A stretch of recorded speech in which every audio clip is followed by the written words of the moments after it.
ముందుగా అందరికీ నా ఫ్రెండ్స్కి నా సబ్స్క్రైబర్స్కి వినాయక చవితి శుభాకాంక్షలు అండి. ఈస్ట్ గోదావరి చాగల్లు మండలంలో వినాయక చవితి పండుగ వేడుకలకి భారీ లైటింగ్ సెటప్ అయితే ఏర్పాటు చేశారు. మా ఫ్రెండ్స్తో కలిసి నేను పండుగ వేడుకలు అయితే చూద్దామని వచ్చాను. ఇక్కడ లైటింగ్ సెటప్ అయితే అద్భుతంగా అయితే ఏర్పాటు చేశారు, చాలా బాగుంది. ఇక్కడ ప్రతి సంవత్సరం వినాయక చవితికి చాలామంది భక్తులు అయితే వస్తూ ఉంటారు. వినాయక చవితి గురించి పార్వతి పరమేశ్వరుల కుమారుడైన వినాయకుని పుట్టినరోజునే వినాయక చవితిగా జరుపుకుంటారు.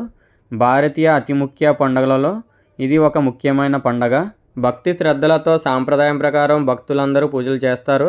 ఇంకా ఈ పండుగ 9 రోజుల పాటు అయితే జరుపుకుంటారు. చివరి రోజు నవరాత్రి పూజలు చేసిన తర్వాత వినాయకుని ఆడంబరంగా తీసుకుని వెళ్ళి దగ్గరలో ఉన్న కాలువలో కానీ నదిలో కానీ అయితే నిమజ్జనం చేస్తారు. ఇక్కడ సుమారు 1 కిలోమీటర్ వరకు అయితే చాలా వెరైటీ షాప్స్ అయితే ఉన్నాయన్నమాట. పిల్లలు కొనుక్కోవడానికి టాయ్స్తో పాటు లైట్లు ఇంకా చాలా రకమైన ఆట వస్తువులు అయితే ఉన్నాయి. ఇంకా